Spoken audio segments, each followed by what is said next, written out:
Tadi sudah saya sudah saya bagi tentang ini yang akan kita bahas sore ini.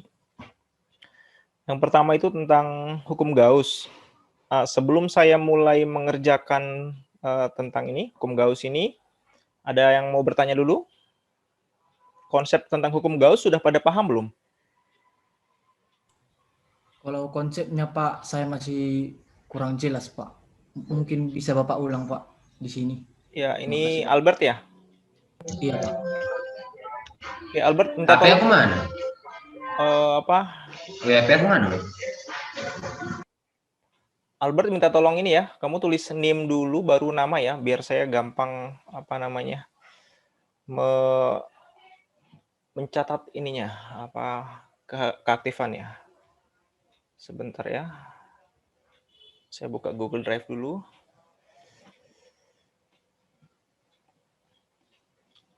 Albert kurang pahamnya di sebelah mana? Kayak konsepnya itu Pak, saya kurang paham gitu Pak. Konsepnya kurang paham. Iya Pak. Kamu udah belajar? Belajar saya masih pelan-pelan Pak. Iya, nggak apa-apa. Ya, terus kemudian yang sudah kamu pelajari sampai mana? Bentar ya Pak, saya lihat buku saya dulu Pak. Albert, NIM berapa? NIM 14 Pak. 14. Bioproses ya? Iya Pak. Oke. Mungkin Albert bisa cerita sudah sampai mana belajarnya, biar saya bisa melanjutkan.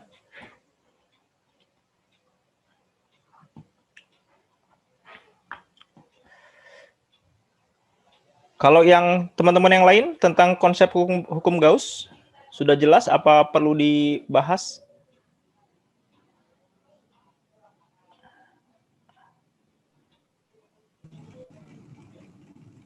Halo? Sudah, Pak. Oke, jadi masih memahami pelan-pelan. Oke, jadi saya review singkat ya mengenai hukum Gauss. Jadi konsep dari hukum Gauss itu sangat sederhana sebenarnya ya. Konsep hukum Gauss. Jadi intinya itu begini. Ini kan ada muatan ya. Misalkan saya bilang muatan positif. Maka di sekitar muatan positif ini akan timbul yang namanya medan listrik. Ya, sampai sini kita semua sudah paham. Oke, saya gambar dulu medan listriknya ya. Nah, ini medan listriknya arahnya keluar. Saya sebut namanya E. Muatan listriknya saya kasih nama Q ya di sini. Saya ulangi, muatan listrik Q akan menimbulkan medan listrik di sekitarnya yang kita kasih nama E, gitu ya. Kalau misalkan sekarang muatannya ada 2, ya, plus gitu ya, berarti ada Q gitu ya. Pertanyaan saya, nanti silakan kalian jawab di ini ya fitur chat. Pertanyaan saya, kalau muatannya saya jadikan 2 kali, medan listriknya tambah banyak atau tambah sedikit? Silakan di kolom chat kasih responnya.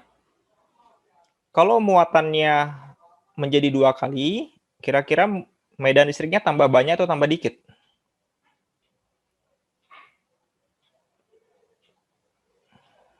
Ya, ini Sebastian sudah bilang tambah banyak. Yang lain?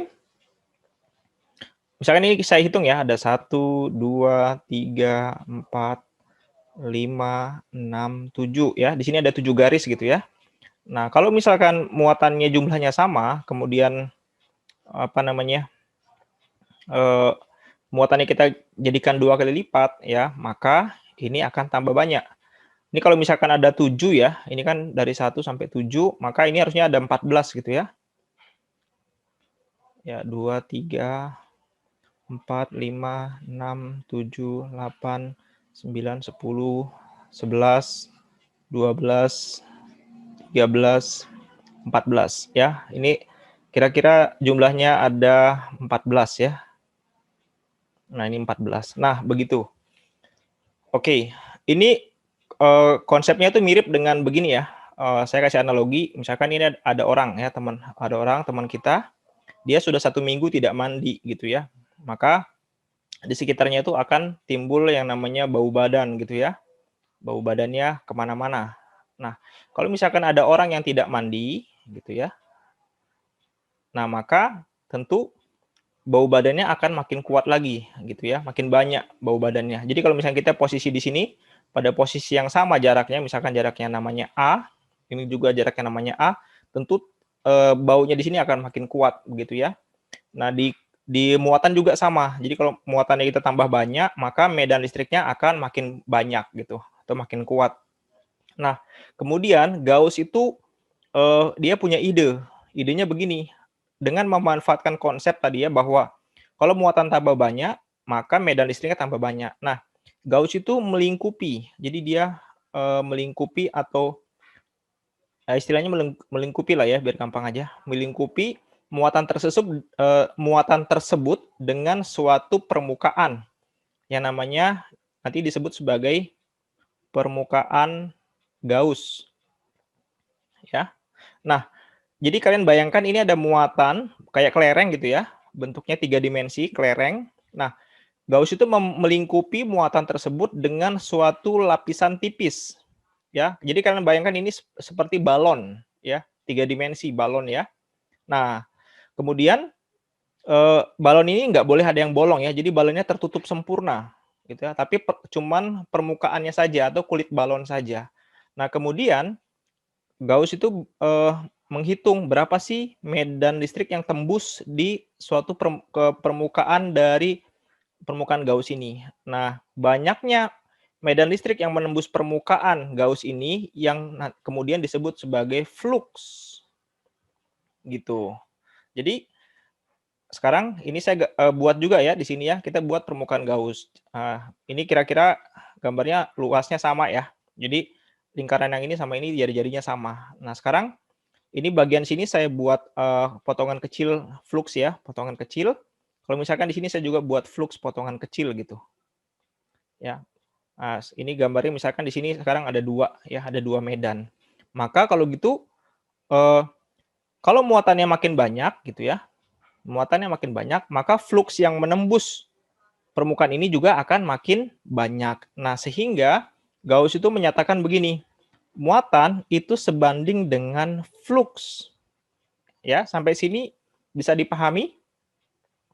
Jadi kalau muatannya makin banyak, artinya garis medan yang menembus permukaan atau yang kita sebut sebagai flux itu juga makin besar. Ya, berbanding lurus. Nah, flux itu didefinisikan sebagai medan listrik gitu ya, yang menembus suatu permukaan. Ya, A itu adalah luas permukaan. Jadi luasnya ini. Luas ini kita sebut sebagai namanya luas semuanya ya, luas permukaan Gauss itu sebutnya namanya A. Kalau bagian kecil ya itu namanya dA ya, elemennya. Oke. Nah, sehingga kalau begitu kalau ini bagian kecil aja maka ini kan menjadi begini ya. dA gitu ya dikalikan dengan E. Nah, kita hitunglah semua permukaan ini, makanya diintegral gitu. Nah, seperti ini. Itu ya. Jadi total flux ini kita sebutnya adalah total flux ya. Jadi total flux itu sebanding dengan muatan yang ada di dalamnya. Nah, begitu ini kan kata sebanding ya, sebanding. Nah, biar jadi sama dengan gitu ya, E dot dA. Nah, biar jadi sama dengan, sorry, ini karena luas itu kan 2 dimensi ya. Jadi integralnya tuh integral ke sini sekali, integral ke sini sekali. Jadi integralnya 2 kali. Makanya ini integralnya lipat 2. Nah, begitu ya. Kemudian tadi Gauss bilang bahwa permukaan Gauss itu harus permukaan yang tertutup. Maka di sini dikasih simbol begini. Nah, ini disebut sebagai integral tertutup gitu ya. Nah, jadi total flux, nah gitu ya. Total flux itu sama dengan muatan total flux itu sebanding dengan muatan yang ada di dalam permukaan Gauss. Nah, ini disebut sebagai Qin. Nah, biar jadi sama dengan, maka harus ditambahkan dengan suatu konstanta. Nah, konstanta ini berdasarkan hasil eksperimen adalah si epsilon 0. Jadi, inilah secara matematika ekspresi dari hukum Gauss.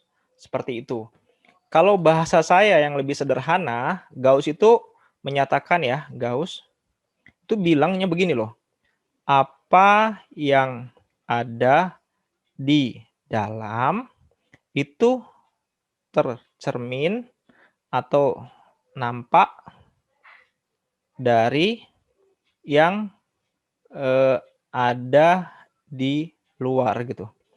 Apa yang ada di dalam itu bisa kita lihat dengan mengukur apa yang ada di luarnya. Yang di luarnya apa? Flux gitu. Yang di dalamnya apa? Muatan. Nah, seperti itu. Izin bertanya, Pak. Iya, silakan. Siapa ini? Jeffrey, Pak. NIM 08, Pak. Oke, elektro ya. Silakan, Jeffrey. Ya, Pak.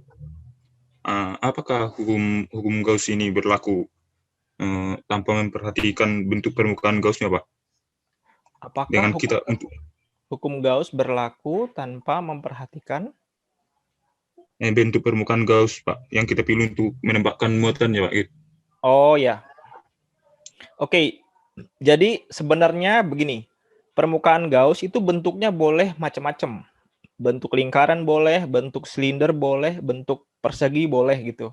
Bahkan bentuk yang tidak beraturan itu boleh juga.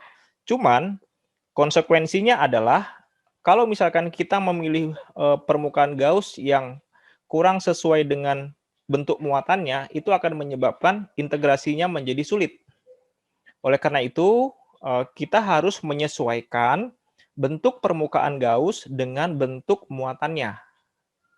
Begitu. Jadi kalau misalkan muatannya bentuknya silinder, gini ya, silinder seperti ini, bayangkan ada batang besi gitu ya, ini dikasih muatan begitu. Nah, kita ingin hitung berapa sih medan yang ada di sini. Nah, caranya gimana? Caranya kita melingkupi silinder ini dengan suatu permukaan Gauss yang bentuknya tabung seperti ini.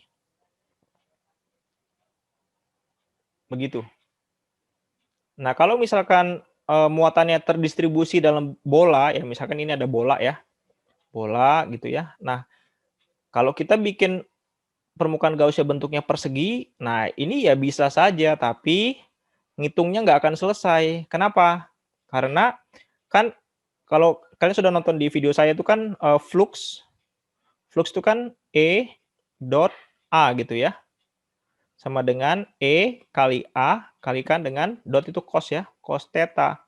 Jadi ini sudut ya, sudut antara medan dengan normal dari permukaan tersebut. Kalau misalkan seperti ini ya, gambar yang ini kan medan yang di sini oke lah gitu ya. Ini permukaannya arahnya ke sana, medannya arahnya ke sana. Jadi sejajar gitu ya. Maka cos 0 ya, jadi cos 0 sama dengan 1, nggak ada masalah. Tapi begitu kita belok sedikit, ini medannya ke sini arahnya, E. Sementara permukaannya ke sini, gitu kan. Nah, kalau makin ke atas lagi, ya ini yang ungu ini adalah permukaannya, medannya ke arah sini kan gitu. Nah, ini kan repot. Jadi kita harus ngitung cos masing-masing. Nah, kalau misalkan kita memilih muatannya, milih permukaan Gauss-nya itu lingkaran, ya, lingkaran seperti ini, gitu kan ya. Nah, ini kan gampang nih. Jadi medannya arahnya ini misalkan medannya, permukaan di sini normalnya juga arahnya ke sini, gitu. Jadi mereka cos-nya sama dengan 0. Kemanapun arahnya, ya. Ini adalah normal dari permukaannya, kemudian ini adalah medannya. Nah, sama kan? E-nya, E dengan A-nya tuh juga sudutnya 0 derajat gitu. Jadi ke semua bidang ketika kita melakukan integrasi, cos-nya sama dengan 0 gitu. Jadi ininya jadi lebih sederhana. Seperti itu, Jeffrey. Baik, Pak. Terima kasih, Pak. Ya. Ada lagi pertanyaan yang lain? Silakan. Pak, saya ingin bertanya, Pak, tentang pernyataan Bapak yang tadi, Pak. Iya, Albert nih berapa, Albert? 14, Pak. Tadi kan Pak, Bapak... Albert, nanti namanya tolong di ini ya, di rename. NIM-nya dulu baru nama ya. Iya, Pak. Silakan. Jadi kan Pak, saya ingin bertanya tentang pernyataan Bapak tadi. Bapak tadi bilang apa yang ada di dalam nampak dari luar. Berarti Betul. kan Pak, berdasarkan pernyataan Bapak itu saya bisa menyimpulkan bahwa hukum Gauss itu transparan, Pak. Seperti itu, Pak. Hukum Gauss bagaimana? Hukum Gauss itu transparan, Pak. Gitu, begini, bukan transparan ya. Itu saya bikin analogi saja. Jadi begini, kalau kita ingin tahu yang ada di dalam, itu nggak perlu datang ke dalam, kita cukup ngukur yang ada di luar gitu loh. Jadi seperti itu maksudnya. Baik Pak, terima kasih Pak. Kalau tadi saya bilang nampak itu apa namanya analogi ya, analogi yang mungkin kurang sesuai lah, tapi cocok juga lah gitu. Jadi itu ya intinya ya. Jadi kita pengen tahu berapa sih muatan di dalam, ya nggak perlu ngitung muatannya, cukup ngitung berapa sih medannya di sini gitu aja. Sebaliknya juga sama. Kalau kita pengen tahu medan, ya nggak perlu ngukur medannya di sini, hitung aja berapa muatannya begitu.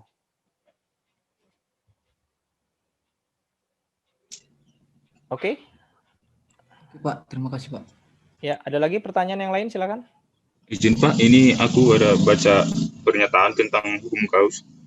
Di sini Jeffrey ya? dikatakan, iya Pak, Ya, jika muatan berlebih ditempatkan pada sebuah konduktor terisolasi, muatan tersebut akan pindah seluruhnya ke permukaan konduktor.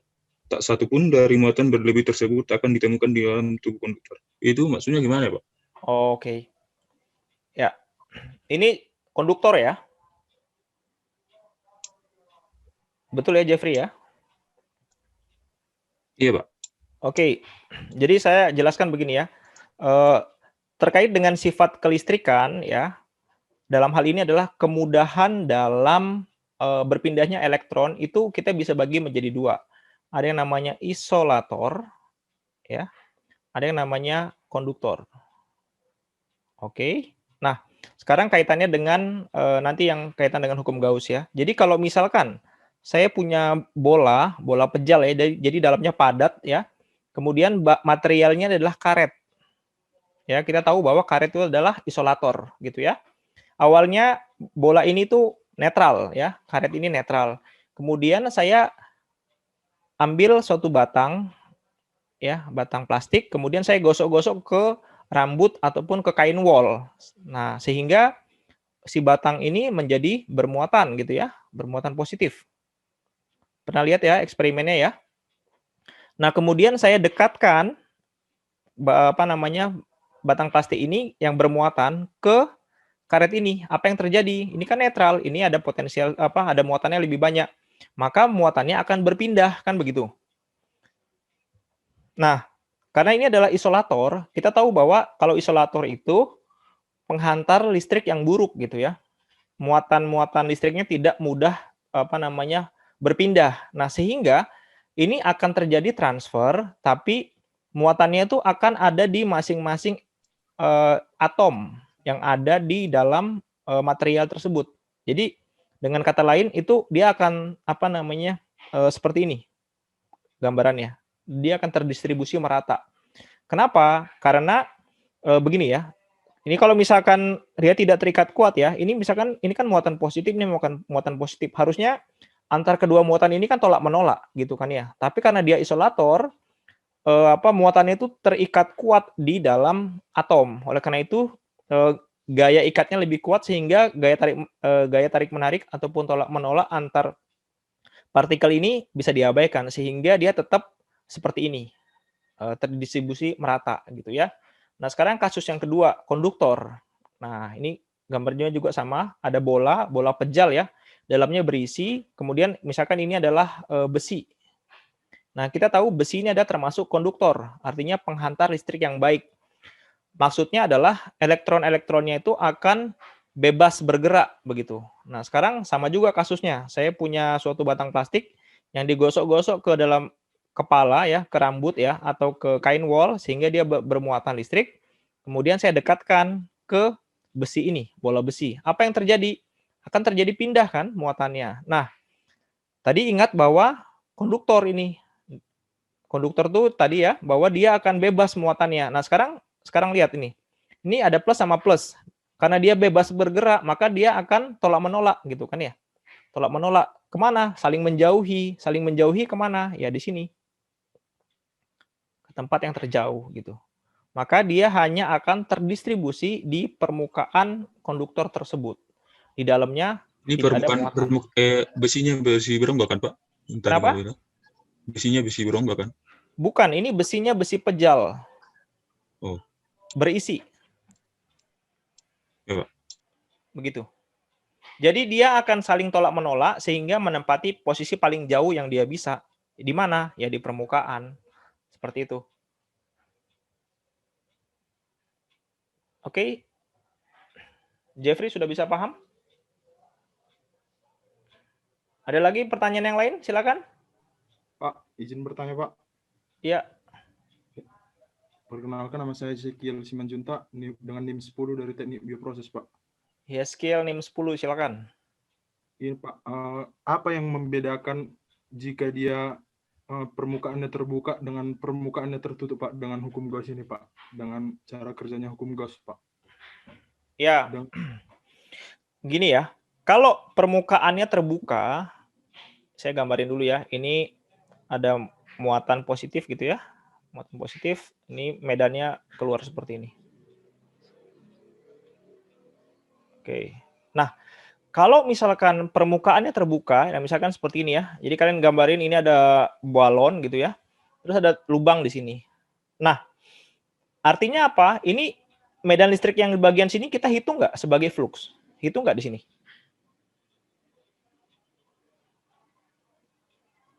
Halo, Yeskiel? Ya, Pak. Pertanyaan saya, kalau misalkan ada lubang ya, artinya ini permukaan terbuka ya. Ya, Pak. Nah, apakah medan listrik yang di sini kita hitung sebagai flux? Tidak, Pak. Enggak gitu. Karena definisi flux itu adalah medan yang menembus suatu permukaan. Nah, kalau terbuka begini, maka ekspresi hukum Gauss-nya jadi salah gitu. Karena tadi ya, hukum Gauss itu bilang bahwa flux total gitu ya. Flux total gitu ya.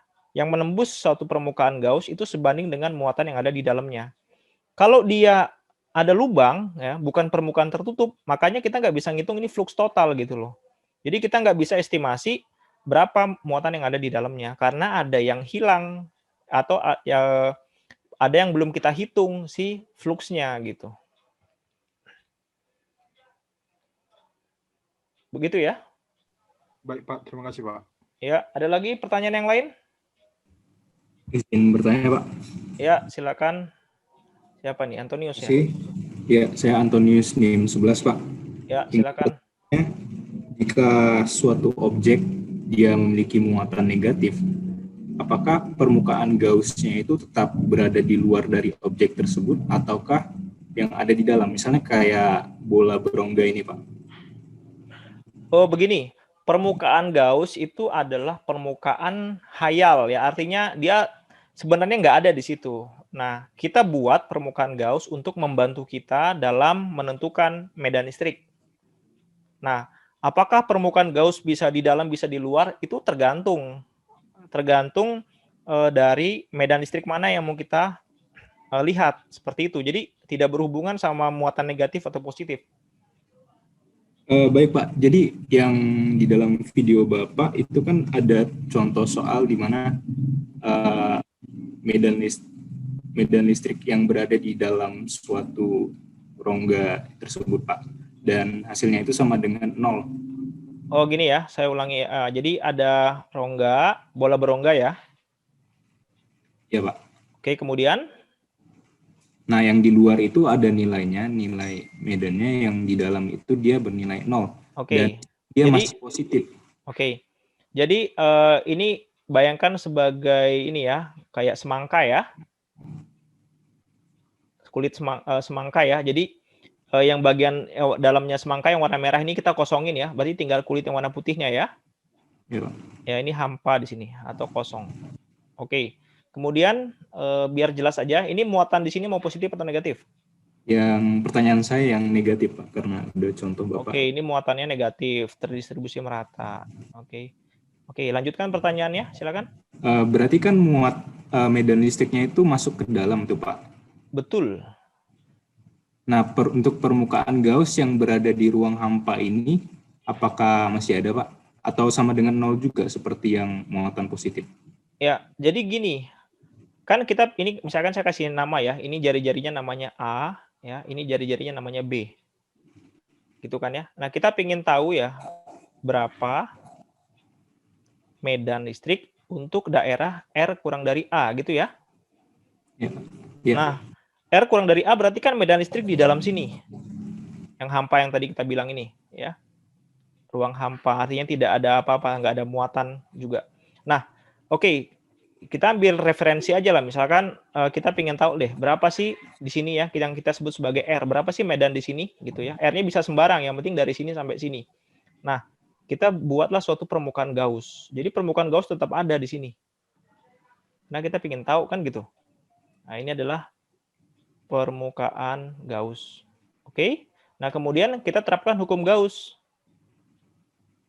Ya, integral tertutup E dot dA sama dengan Q in dibagi dengan epsilon 0.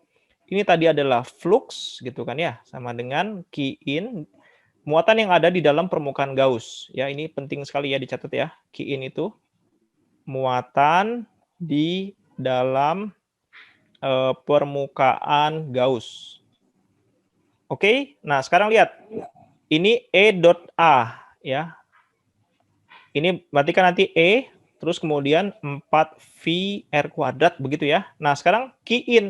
Lihat, ini kan yang putus-putus ini adalah permukaan Gauss. Nah, berarti yang di dalam permukaan Gauss yang mana? Ini, yang warna hitam ini yang saya arsir. Gitu ya. Nah, pertanyaan saya, apakah ada muatan di dalam permukaan Gauss ini? Tidak ada. Nggak ada, maka dia sama dengan 0. Jadi yang bernilai 0 itu adalah Q in-nya. Nah, begitu. Baik, Pak. Baik. Ya, jadi 0 dibagi sesuatu kan sama dengan 0 gitu kan ya. E kali 4V R kuadrat. Nah, ini pindah lagi. E sama dengan 0 per 4V R kuadrat. Jadi, di sini kita bisa lihat E-nya sama dengan 0 untuk R kurang dari A. Berarti dari penjelasan Bapak, saya dapat simpulkan bahwa antara itu muatan positif atau negatif di dalam suatu objek yang berongga seperti ini, muatannya sama dengan 0. Iya, kalau bola berongga dan dikasih tahu bahwa dalamnya adalah hampa, ya berarti di sini nggak ada muatan. Itu aja intinya. Kalau dalam permukaan muatan dalam permukaan Gauss itu tidak ada, ya atau sama dengan 0, ya berarti Q in-nya sama dengan 0, itu aja. Belum ada pengaruh dari plus minus yang ada di luar sini. Baik, Pak. Terima kasih, Pak. Yuk. Ada lagi pertanyaan yang lain? Sudah cukup jelas? Boleh respon di kolom chatnya.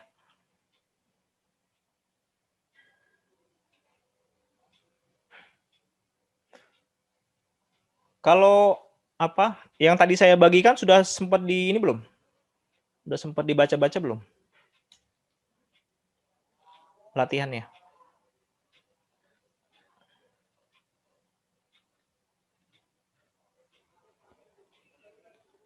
Oke, coba saya ini ya, saya review singkat ya. Jadi ini ceritanya gambar di samping. Ini tolong kalian buat dulu boleh ya. Jadi ceritanya ini sama dengan yang tadi Antonius tanya ya. Jadi dalamnya ini adalah ruang kosong ya, berongga, nggak ada apa-apa. Kemudian di bagian kulit yang tebal ini antara A sampai B itu berisi muatan positif dan terdistribusi secara merata ya.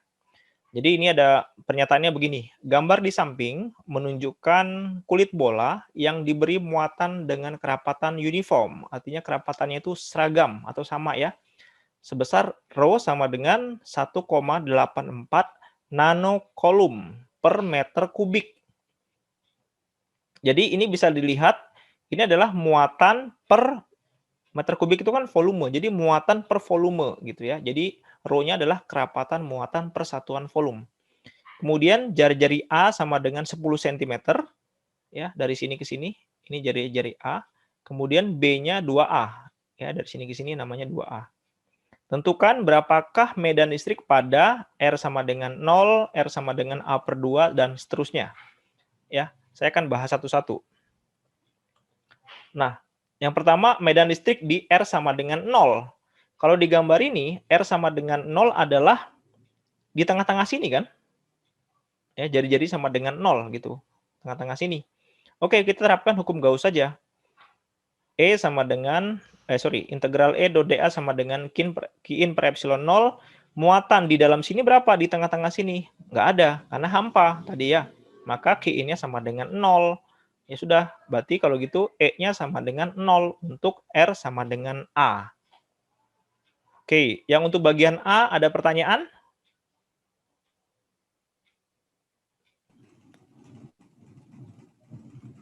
Ada pertanyaan atau lanjut? Sudah jelas? Oke. Kemudian yang bagian B. Nah, bagian B ini ditanya medan listrik ya untuk di R sama dengan A per 2. Nah, lihat. A itu dari sini sampai ke sini.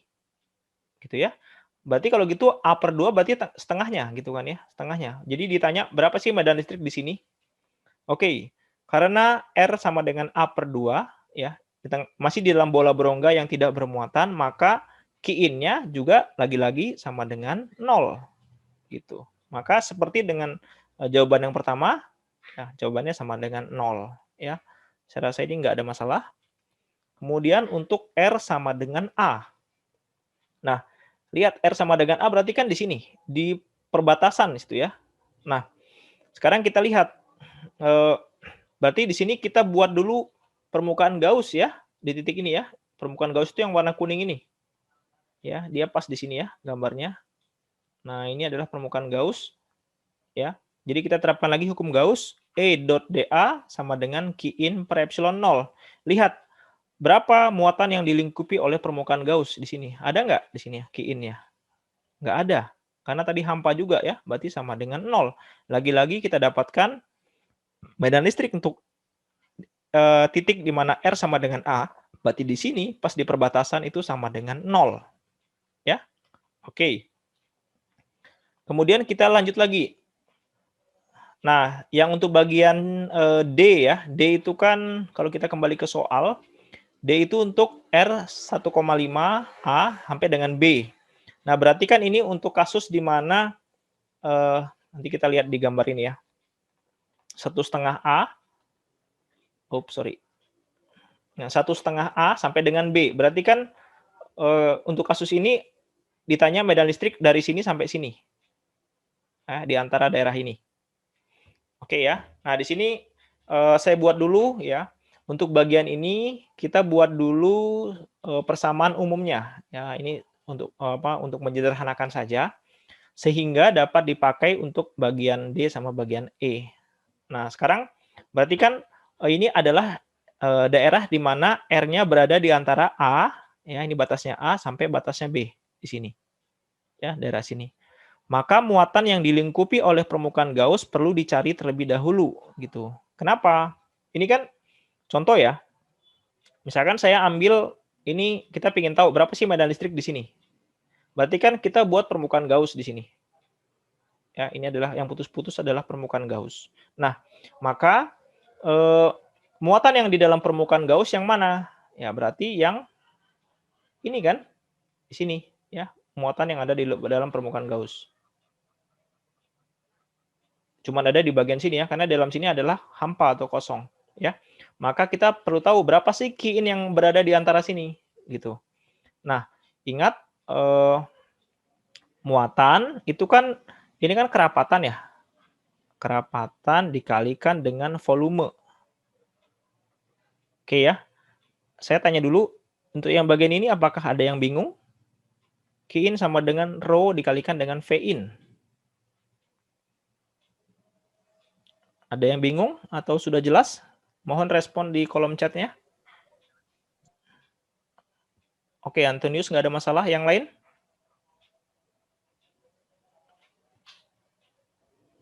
Ya, ini rumusnya, tapi pertanyaan saya, paham nggak ini rumusnya? Kenapa bisa begini? Sebastian.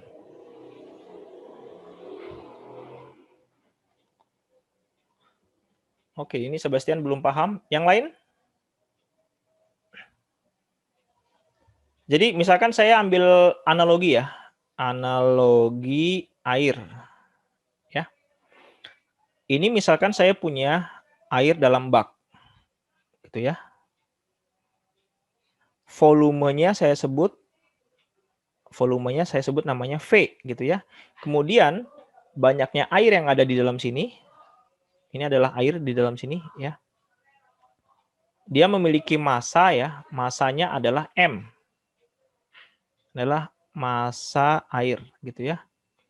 Nah, sekarang saya mau tanya, berapakah massa jenis kerapatan ya atau massa jenis air gitu ya. Jadi kerapatan itu sama dengan massa jenis ya. Atau rho-nya. Rho sama dengan apa? Massa, berapa massanya dibagi dengan berapa volumenya. Kan begitu aja. Oke ya, berarti kalau gitu di sini bisa kita tulis, kalau saya mau cari M, berarti sama dengan rho dikalikan dengan volume. Sampai sini jelas? Jelas, Pak. Oke. Nah, sekarang untuk kasus kita yang di sini, yang didistribusi itu apa? Bukan air kan? Tapi yang didistribusi adalah muatan. Nah, maka kalau gitu, kalau di kasus ini, maka kerapatan muatan adalah berapa sih banyak muatannya? Gitu kan? Ini saya sebut sebagai Q ya, Q in ya, dibagi dengan berapa volumenya. Kan gitu aja. Maka di sini bisa ditulis rho sama dengan Q in ya, berapa banyak muatan dibagi dengan volume. Atau kalau mau cari Q in sama dengan rho dikalikan V. Ya, sampai sini jelas? Jelas, Pak. Oke. Kalau sudah jelas,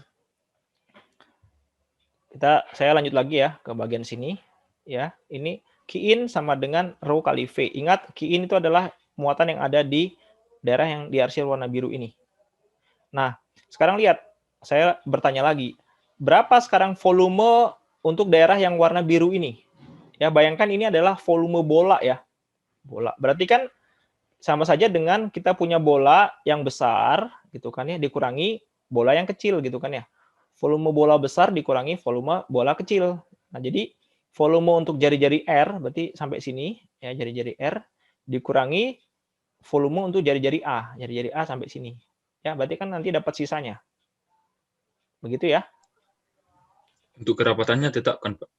Iya, kerapatannya tetap. Kan tadi dibilang ini uniform. Rho sama dengan uniform. Ya, seragam. Oke. Maka rumus volume bola 4/3 VR pangkat 3. Ya, ini jari-jarinya sama dengan R. Kemudian untuk yang bagian dalam 4/3 V A pangkat 3. Karena jari-jarinya sama dengan A. Oke ya, ini kita sudah dapat. Sampai sini ada pertanyaan? Boleh respon nih kok. Ya, sudah? Sudah ya? Oke. Ini saya kasih catatan bahwa Q in itu adalah muatan di dalam permukaan Gauss untuk daerah R berada di antara A sampai B. Ya, berarti dari sini sampai sini. Oke ya. Saya rasa nggak ada masalah ya. Oke. Nah, kemudian sehingga, nah kita lanjut.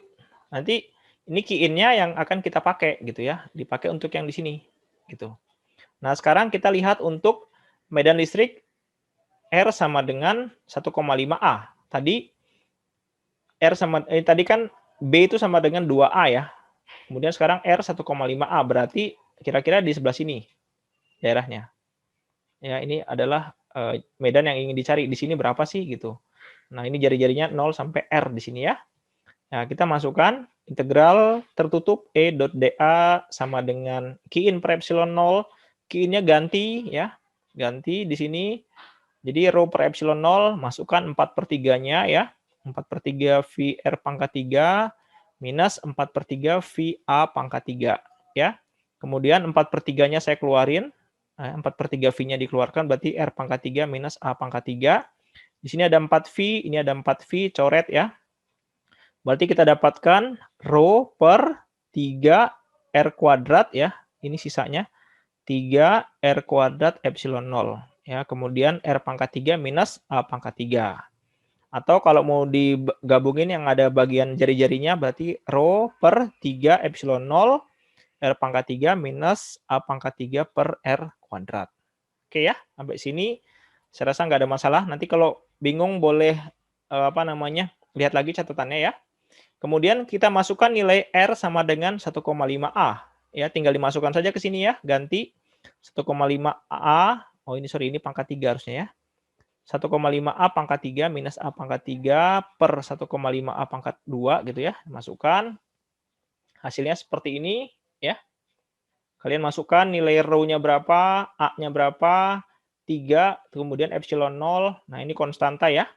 Epsilon 0 itu 8,85 kali 10 pangkat min 12 ya. Dimasukkan, nanti dapatnya E adalah ini, 7,32 Newton per kolom. Ini adalah medan listrik untuk daerah R sama dengan 1,5A. Oke ya, saya rasa tidak ada masalah. Kemudian untuk yang bagian E, medan listrik untuk R sama dengan B atau sama dengan 2A. Nah, ini sama juga ya caranya untuk caranya sama dengan untuk yang soal nomor D. Jadi nanti kalian masukkan didapatkan seperti ini ya. E sama dengan rho per 3 epsilon 0 2A pangkat 3 minus A pangkat 3 per 2A kuadrat. Nah, nanti dimasukkan nilainya, dapatnya yang ini ya. 12,1 Newton per kolom. Oke ya. Nah, kemudian yang terakhir. Nah, yang terakhir ini adalah R lebih besar sama dengan B. Nah, saya ambil dulu gambarnya. Yang ini. Ups. Ya, saya ambil dulu, saya bawa ke bawah. Nah, ini dia gambarnya ya. Oke, ini saya hapus dulu. Oke. Nah, sekarang coba lihat R ini ya, yang bagian ini. Yang bagian F ya. Ya. Yang bagian F. Nah, sekarang coba lihat yang bagian F. Bagian F itu adalah R lebih besar sama dengan B. Lihat. R sampai B itu di sini. Nah, kalau lebih besar sama dengan B berarti kan kalau sama dengan pas di tengah-tengah sini ya. Kalau lebih besar berarti di bagian jauh lagi. Nah, misalkan saya ambil kasus di mana R-nya sejauh ini.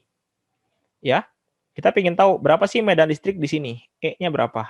Di titik ini. Nah, tadi kita keterapkan hukum Gauss. Jadi karena ini bendanya berbentuk lingkaran ya, bola, maka kita bikin permukaan Gauss yang bentuknya bola juga. Ya, seperti ini. Ya, anggap saja ini gambarnya bagus, lurus ya. Gambarnya seperti bola ya. Ini adalah permukaan Gauss. Oke. Ya, kemudian sama juga ya. E, integral tertutup, E dot dA sama dengan Q-in dibagi dengan epsilon 0. Permukaan Gaussnya berbentuk kulit bola ya. Jadi integral, ini integral tertutup dA gitu ya. Sama dengan Q-in per epsilon 0. Pak, kenapa E-nya bisa keluar dari integral? Karena medan listrik untuk di jari-jari yang sama itu kan sama ya, ekuipotensial ya. Karena medan listriknya sama. Jadi konstan ya bisa keluar, tinggal integral tertutup dA. Nah, ini kan integral dari permukaan Gauss. Ya. Ini integral permukaan Gauss. Nah, permukaan Gaussnya bentuknya apa? Bentuknya kulit bola gitu ya. Jadi integral dari kulit bola secara keseluruhan apa? Berarti kan E kali 4V R kuadrat ya sama dengan Q-in dibagi dengan epsilon 0 begitu. Terus berapa muatan yang ada di dalam permukaan Gauss? Ya berarti ini semua. Kan begitu. Ya, maka di sini tulis sebagai sama dengan Q total gitu ya dibagi dengan epsilon 0. Ya. Nah, ini E kali 4V R kuadrat sama dengan ini. Nah, habis itu ini dipindahin ke sini. 4V-nya dipindahin ke bawah ya, makanya jadi begini. 4V epsilon 0 R kuadrat. Gitu ya. Nah, terus Q total sama dengan apa? Ya, berarti kan volume besar ini, volume B dikurangi volume A, gitu ya. Nah, nanti kalian coba silahkan diselesaikan seperti yang tadi sebelumnya, nanti dapatnya seperti ini. Dimasukkan nilai R-nya, gitu ya. Nah, nanti didapatkan E-nya adalah 1,35 Newton per kolom. Oke, sampai sini ada pertanyaan?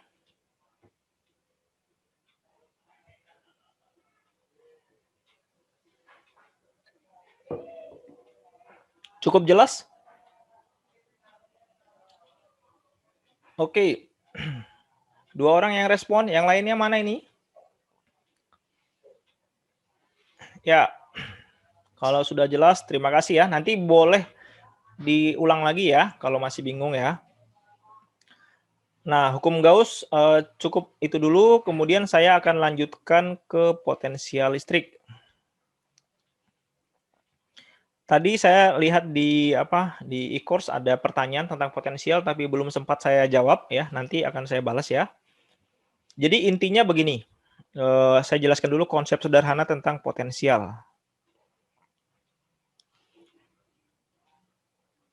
Ya, sebenarnya medan listrik gitu ya, itu identik dengan medan gravitasi. Maksudnya identik itu adalah cara mikirnya tuh hampir sama gitu. Karena cara mikirnya hampir sama, maka analogi medan listrik itu dapat digunakan untuk lebih mudah memahami konsep medan listrik. Nanti ujung-ujungnya tentang potensial listrik gitu ya. Nah, saya akan cerita sedikit tentang medan gravitasi bumi gitu ya. Jadi misalkan ini adalah permukaan tanah ya, bumi gitu ya.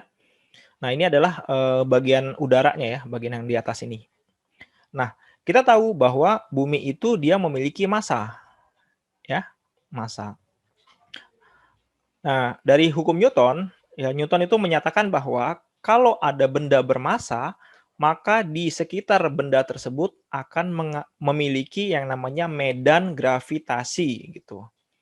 Ya, jadi kita yang hidup di permukaan bumi ini kenapa bisa nempel ke tanah gitu? Karena ada medan gravitasi. Nah, medan gravitasi itu nanti menyebabkan adanya gaya gravitasi gitu. Pak, medan gravitasi kelihatan nggak? Enggak. Dengan mata nggak bisa kelihatan. Tapi kalau misalnya kita menggunakan alat ukur medan gravitasi ya bisa kelihatan gitu ya. Terus buktinya apa, Pak? Ada medan gravitasi? Ya gampang aja. Kalau misalkan di sini ada pohon, ya, pohonnya kemudian ada buahnya. Ini pohon kecil ya. Ini ada buahnya misalkan di sini.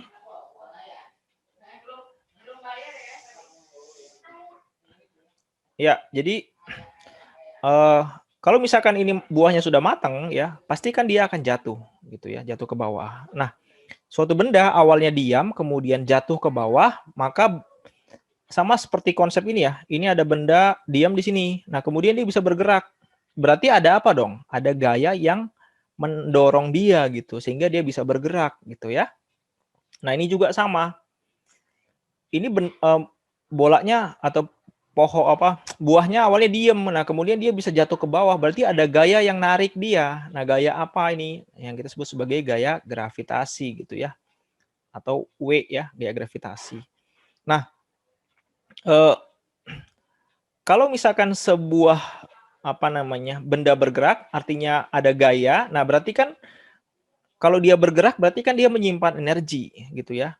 Apa buktinya dia nyimpan energi? Ya coba aja kalian berdiri di bawah sini gitu. Kemudian ada duren jatuh misalkan ya, ini pohon duren. Nah, jatuh itu. Kepalanya benjol kan. Nah, dari kepalanya awalnya bulat kemudian benjol itu kan butuh energi ya. Merubah bentuk sebuah benda itu butuh energi. Nah, energi itu tersimpan berarti di sini dong. Ada energi yang tersimpan. Nah, energi ini apa? Nanti yang disebut sebagai energi potensial gitu loh. Nah, kemudian ini kan energi potensial, satuannya joule gitu. Jadi potensial itu apa? Potensial itu adalah suatu kuantitas yang menyatakan berapa sih kemungkinan berapa sih energi yang ada tersimpan di sini. Jadi kalau misalkan dia makin tinggi gitu ya, ini misalkan 10 meter gitu. Yang ini adalah 15 meter gitu. Jadi kita bisa bilang potensial di sini ya di titik A itu lebih tinggi daripada potensial di B. Makin tinggi jaraknya, maka energi potensialnya atau potensialnya itu makin tinggi gitu loh. Nah, orang itu mikir bisa sampai ke energi potensial itu sebelumnya itu jelas dulu yang namanya potensial. Nah, seperti itu gitu ya. Nah, kemudian terminologi potensial ini dipakai juga di listrik. Nah, untuk menyatakan apa? Untuk menyatakan seberapa kuat energi, nanti ujung-ujung energi, seberapa kuat energi yang tersimpan di situ. Nah, contohnya kalau misalkan di listrik itu adalah baterai. Gitu ya. Kalian sudah tahu ya baterai ya. Nah, baterai misalkan ini tulisannya 9 volt gitu. Apa namanya? Kenapa kita nyatakan dia 9 volt? Nah, 9 volt itu adalah energi ya, secara tidak langsung itu menyatakan energi yang tersimpan di dalam baterai ini adalah sebesar potensialnya adalah 9 volt. Nah, seperti itu ya, kenapa konsep potensial itu muncul. Jadi nanti potensial itu nanti ujung-ujungnya berhubungan sama energi gitu. Ya, ini analogi tentang gaya gravitasi sampai ke potensial listrik. Adakah pertanyaan terkait ini? Nggak ada? Nggak ada ya? Oke, Resnika nggak ada, Sebastian juga tidak ada. Yang lain silakan. Jadi gitu ya, konsep potensial itu seperti itu. Nah, sekarang kita lanjutkan ya ke contoh soal ini. Jadi ini topiknya adalah menghitung potensial listrik akibat distribusi muatan diskrit ya. Artinya muatan itu satu dan terpisah-pisah. Oke. Ini ada pertanyaannya. Berapakah potensial listrik di titik P? Oke, di gambar ini titik P adalah yang bagian sini. Ya.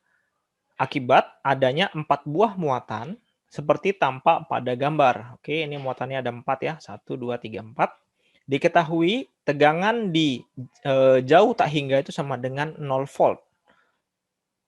Nah, kemudian diketahui Q sama dengan 5 femtocoulomb ya, dan D sama dengan 4 cm. Oke, saya tambahkan sedikit tentang potensial ya. Nah, ini kalian bisa lihat ya.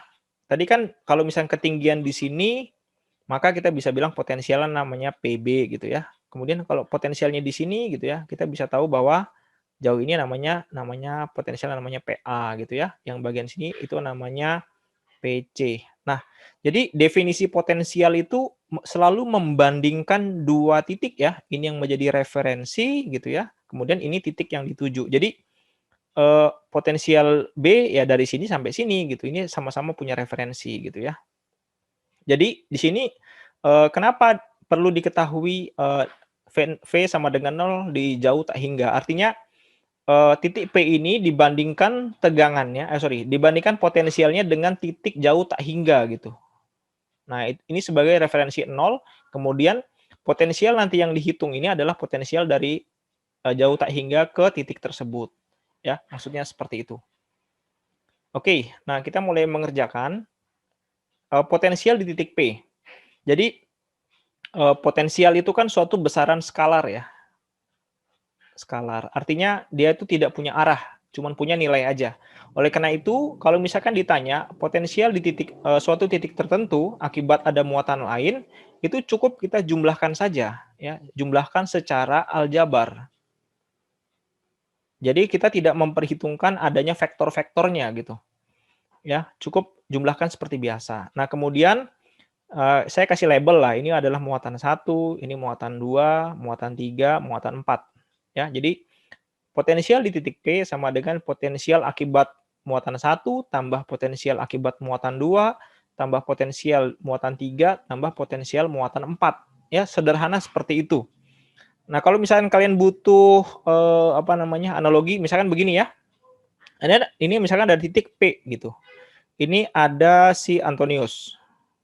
Kemudian ini adalah si Sebastian. Antonius, ini Sebastian. Kemudian ini ada si Horas. Horas ada di sini ya. Ini Horas. Nah, kemudian di sini misalkan si Joshua. Nah, ini keempat orang ini kalau di sini kan muatannya semua sama ya, 5 femtocoulomb. Nah, misalkan ini ceritanya Joshua, Horas, Antonius sama Sebastian ini sudah sama-sama tidak mandi selama 3 hari gitu ya. Berarti kan bau badannya kita bisa bilang sama gitu ya. Nah, masing-masing orang ini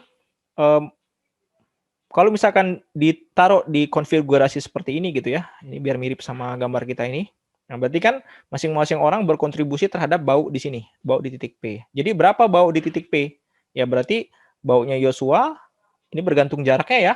Jaraknya pengaruh nggak? Pengaruh dong, gitu kan ya. Jadi kontribusi Bau dari Yosua tambah dari Horas, tambah dari Anto, tambah dari Sebastian gitu. Ya, tentu jaraknya berpengaruh. Jadi konsepnya sama ya, seperti itu. Nah, kemudian berapa sih besar potensial untuk masing-masing titik? Ya, tinggal lihat aja kan potensial itu sama dengan Q per epsilon 0 R gitu ya. Q per epsilon 0 4V epsilon 0 kali dengan R gitu ya. Ini muatannya masing-masing gitu ya. Muatannya masing-masing. Nah, ini ada tanda minus itu menunjukkan arah potensialnya gitu ya. Arah potensialnya. Jadi kalau misalkan ini akibat muatan 2 berarti kan arah potensialnya itu masuk dia ya, masuk ke sana. Jadi negatif dia. Ya, jadi ini negatif, ini muatan 1 yang ini ya, ini muatan 1, ini muatan 2, ini negatif ya, muatan 3 positif, muatan 4 positif. Jadi seperti ini. Ini kalau dijumlahkan ya dapatnya Q per 8V epsilon 0 kali D. Nah, silakan masukkan masing-masing nilai dari ini ya, semuanya ini ya, dimasukkan. Nanti didapatkan potensial di P sama dengan ini, 5,62 kali 10 pangkat 4. Nah, potensial itu satuannya adalah volt. Gitu ya, potensial listrik. Potensial listrik. Seperti itu. Oke. Nah, ini saya kasih catatan. Potensial itu adalah nilai beda potensial sebenarnya ya. Beda potensial antara dua titik ya. Dengan dalam kasus ini nilai VP dibandingkan dengan potensial di titik T hingga adalah sama dengan 0. Nah, seperti itu. Oke. Sampai sini apakah ada pertanyaan?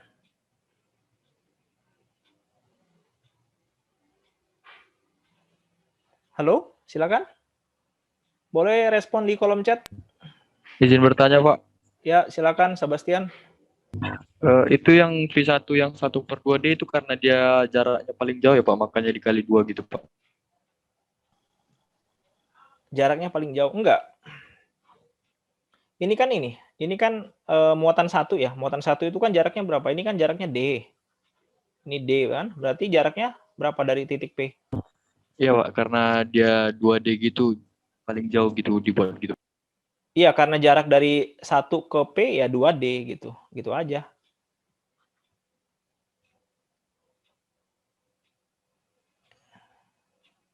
Begitu ya, Sebastian?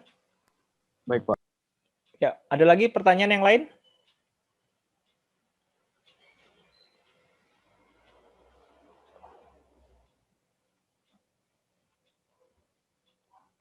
Sudah cukup jelas ini?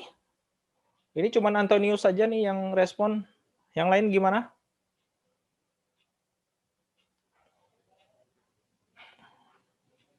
Ya, Joshua jelas, Resnika jelas, Teresia, Roma juga jelas. Oke. Oke, yang penjelasan ini sudah jelas. Nah, oke. Saya buka pertanyaan lagi, silakan. Ada yang mau ingin bertanya? Konsep potensial sudah jelas ini? Udah paham ya? Ada yang mau konfirmasi? Ayo, silakan. Sesi sinkronus nih, sesi ini ya, kalian bertanya sebanyak-banyaknya ya. Kalian memverifikasi apa yang sudah dipelajari itu benar atau tidak gitu. Dalam hal ini saya bantu kalian untuk memverifikasi dan menjelaskan kalau ada yang bingung.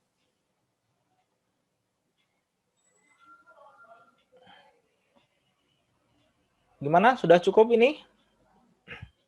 Kalau cukup, mau saya akhiri sesi online kelas kita.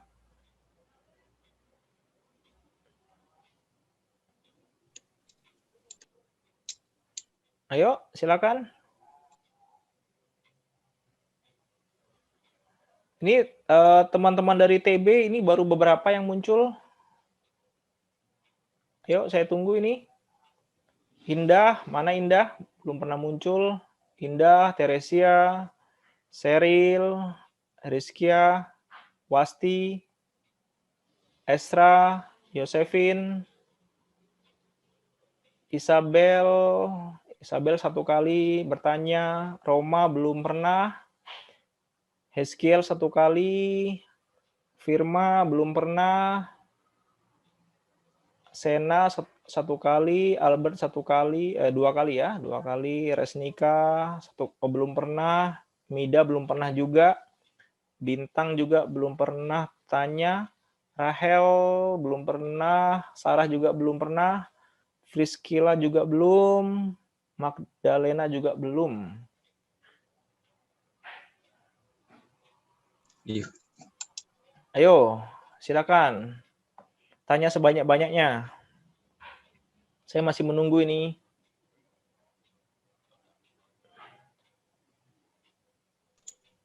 Izin Pak, Ya, siapa ini? Tantri NIM 23 Pak. Ya, silakan Tantri.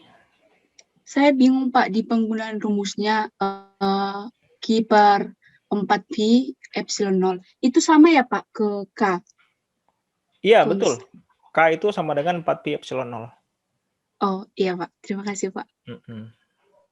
Ya. Ada lagi yang lain ingin bertanya? Fisika itu ini ya, harus banyak latihan ya.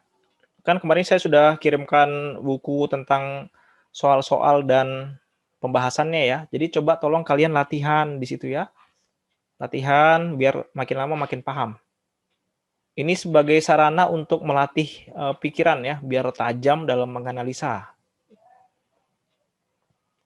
Ayo, saya masih menunggu. Silakan, ada yang ingin bertanya lagi? Ada dong yang bertanya soal susah begitu. Nanti ya, minggu depan saya tunggu ya. Ayo, ada lagi sekarang yang lain? Terutama yang belum pernah bertanya, ini banyak sekali nih yang belum pernah.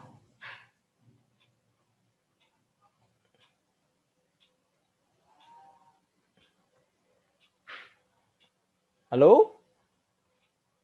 Coba Erdianto, ada Erdianto di sini?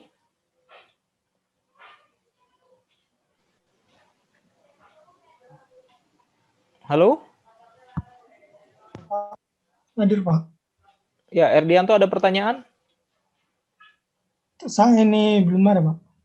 Belum ada. Saya kasih PR ya, Erdianto minggu depan bertanya ya. Baik Pak. Ando, ada Ando? Hadir Pak. Ando ada pertanyaan? Belum ada Pak. Belum ada. Ando juga saya kasih ini ya, minggu depan kamu bertanya ya.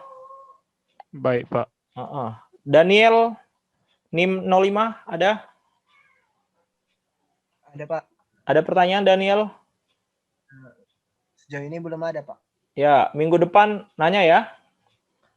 Iya Pak. Ya, satu lagi Angelin, NIM 07. Halo, ada di sini Angelin? Untuk saat ini belum ada Pak. Belum. Oke, jadi teman-teman tadi ya, Angelin yang tadi saya sebutkan, minggu depan kalian ini saya minta wajib nanya ya. Bergilir ini. Ya, tolong disiapkan pertanyaan yang sesuai lah, apa namanya, sehingga nanti satu bisa dapat poin untuk bertanya, yang kedua kalian lebih paham lagi. Begitu ya, Angelin? Baik Pak. Ya. Ini ada pertanyaan dari Sebastian. Sebastian NIM 1. Sebastian bertanya, apakah gravitasi sebetulnya terjadi karena bumi atau bulan? Ya, halo Sebastian. Halo Pak. Ya, menurutmu gimana? Kasih komentar dulu lah. Itu dia Pak, agak bingung Pak, karena kan ada yang bilang kalau laut itu dia nggak apa karena ada bulan gitu Pak, makanya dia mau dia kadang surut atau gimana. Ya, jadi saya jelaskan begini ya.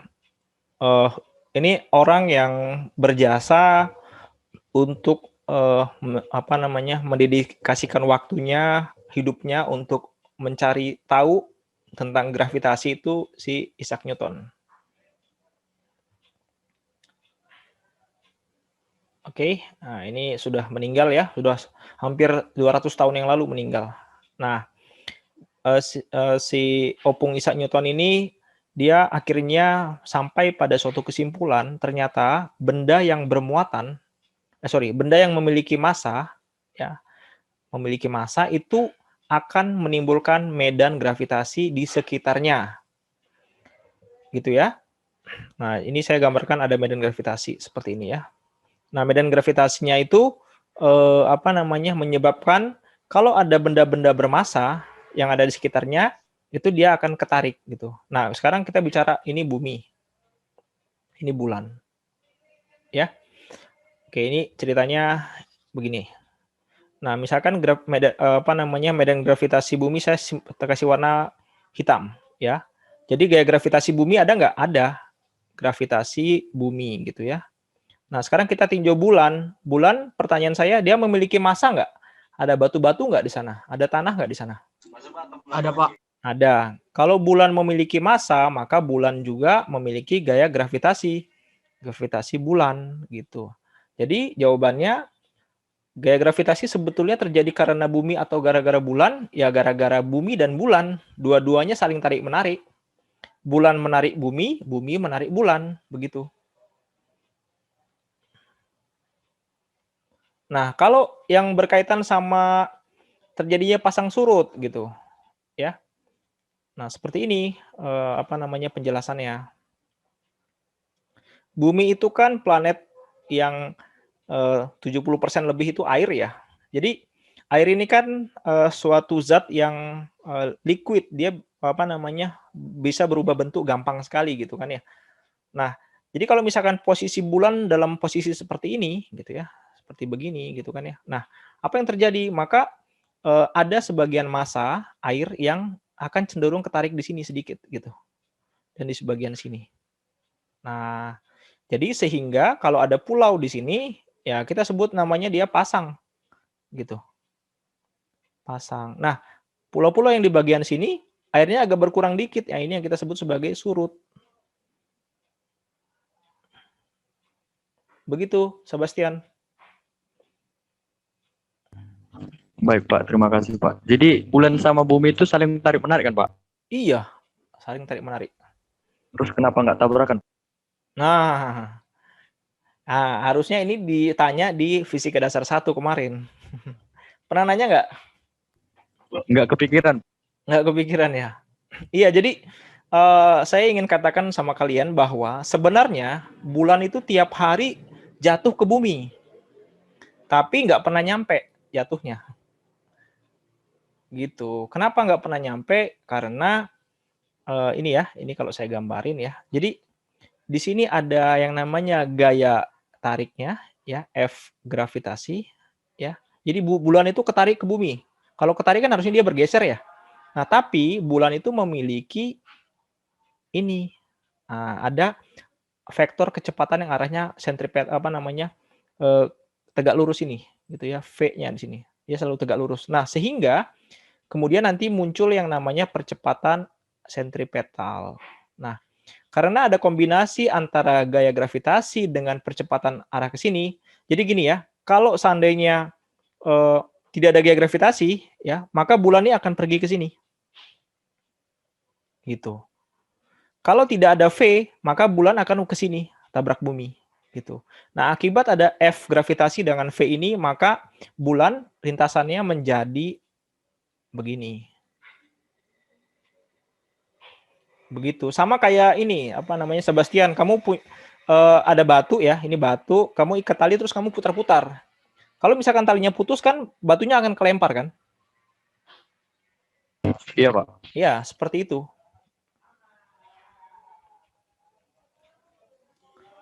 Jadi begitu ya jawabannya. Baik, Pak. Terima kasih.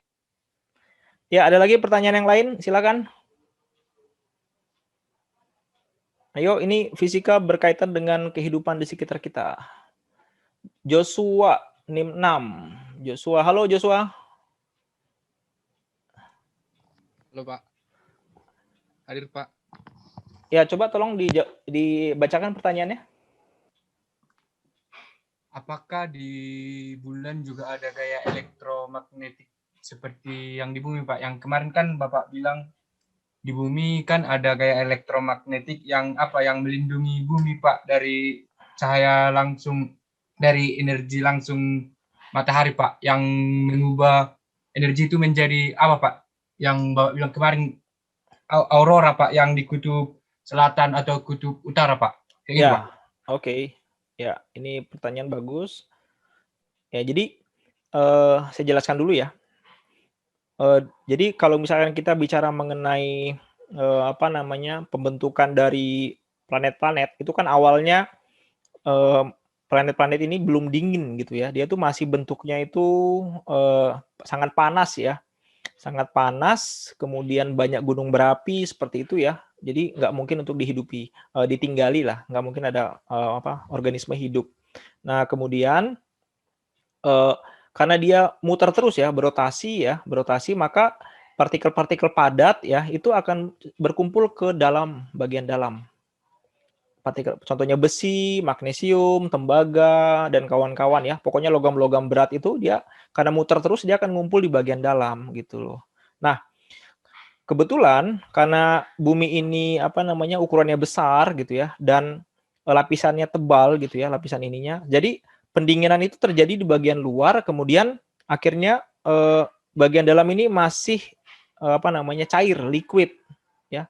Ini yang kita sebut sebagai inti bumi. Nah, inti bumi ini itu tadi kan terdiri dari logam-logam ya, logam-logam berat. Nah, mereka ini mengandung partikel-partikel magnet gitu, sehingga mereka saling berkumpul, muncullah di sini ada kutub utara, kutub selatan gitu ya. Jadi ini ada medan magnetnya. Jadi yang kamu tadi sebut sebagai gaya elektromagnet itu adalah gaya magnetnya. Ya. Jadi sekali lagi kenapa timbul gaya magnet? Karena masih ada partikel-partikel logam berat ya, besi dan kawan-kawan di inti bumi yang cair ya, sehingga dia membentuk medan magnet. Nah, kalau bulan gimana? Bulan ada nggak medan magnetnya? Nah, kita lihat bulan itu sudah inti planet atau inti bulan itu sudah beku dia. Ya, udah beku nih. Apa buktinya kalau suatu planet itu intinya udah beku, sudah nggak ada lagi gunung berapi yang aktif. Jadi kalau kalian lihat foto-foto dari bulan itu kan dia sudah gunung berapinya tuh nggak tumbuh lagi gitu. Kalau misalkan intinya masih cair gitu ya kan, ini kan dia mengeluarkan energi. Energi keluar ini akan menimbulkan ada pembentukan gunung baru gitu, kayak jerawat ya.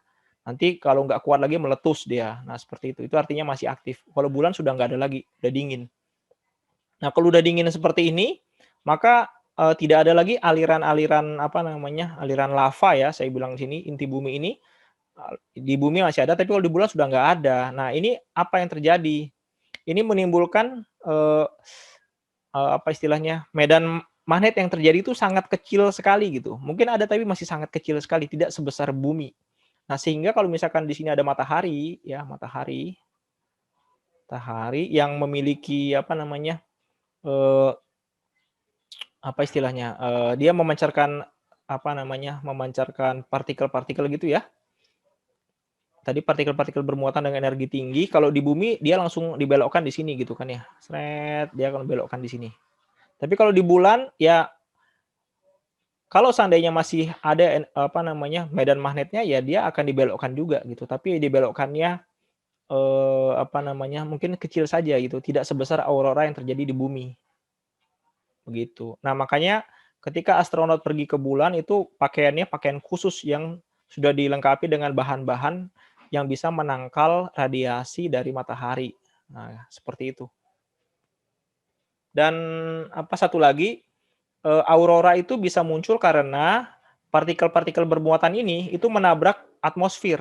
Nah, atmosfer kan juga memiliki massa ya, udara gitu. Jadi dia menabrak udara, menabrak partikel lain. Nah, kemudian itulah terjadinya ada radiasi energi yang menimbulkan cahaya di sini. Nah, salah satu alasan kenapa aurora tidak terjadi di bulan karena bulan itu tidak punya atmosfer. Jadi partikel-partikel tersebut tidak menabrak apa-apa di atmosfernya bulan karena udah nggak ada lagi atmosfernya. gitu ya, Joshua. Apa buktinya bulan tidak punya atmosfer? Ya, buktinya kalau dari bumi kita lihat bulan, kelihatan kan permukaannya. Kalau orang dari bulan lihat bumi, kelihatannya biru. Nah, kenapa? Ya, itu adalah lapisan udara tadi, atmosfer tadi. Ya, seperti itu, Joshua. Terima kasih, Pak. Baik, Pak. Terima kasih, Pak. Ya. Ada lagi mungkin satu pertanyaan sebelum kita tutup sore ini?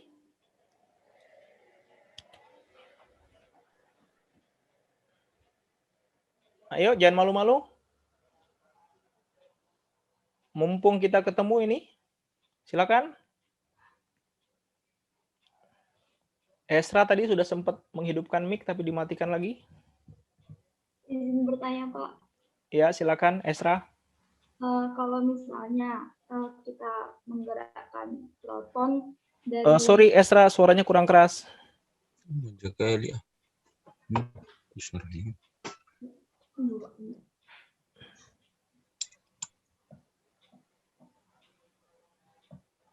Sudah kedengaran, Pak? Ya, silakan. Kalau misalnya Pak, kita menggerakkan proton dari titik I ke titik F dalam suatu medan listrik, Pak, yang seragam dengan arahnya. Oke, sebentar. Saya gambarin dulu ya. Gambarin yang kamu jelaskan. Oke, jadi ulangi coba, Esra. Misalnya, Pak, kita kan menggerakkan proton dari titik I ke F, Pak. Ya, menggerakkan proton dari Titik I ke F. titik ke F. Titik I ke F, Pak. Oh, titik I ke F. Oke, inisial ke final terus. Di dalam medan listrik yang seragam dengan arah. Oke, ini yang saya gambar kelihatan, Esra? Kelihatan, Pak. Oke, coba saya gambarin sumbu koordinat ya di sini ya. Nah, sumbu koordinat ini adalah arah X, ini ada arah Y. Oke, medannya ke arah mana ya? Tadi kan ada medan listrik ya? Iya, Pak. Kemana? Pilih aja sembarangan. Ke kiri aja, Pak. Ke kiri, oke, berarti begini ya. Ya, Pak.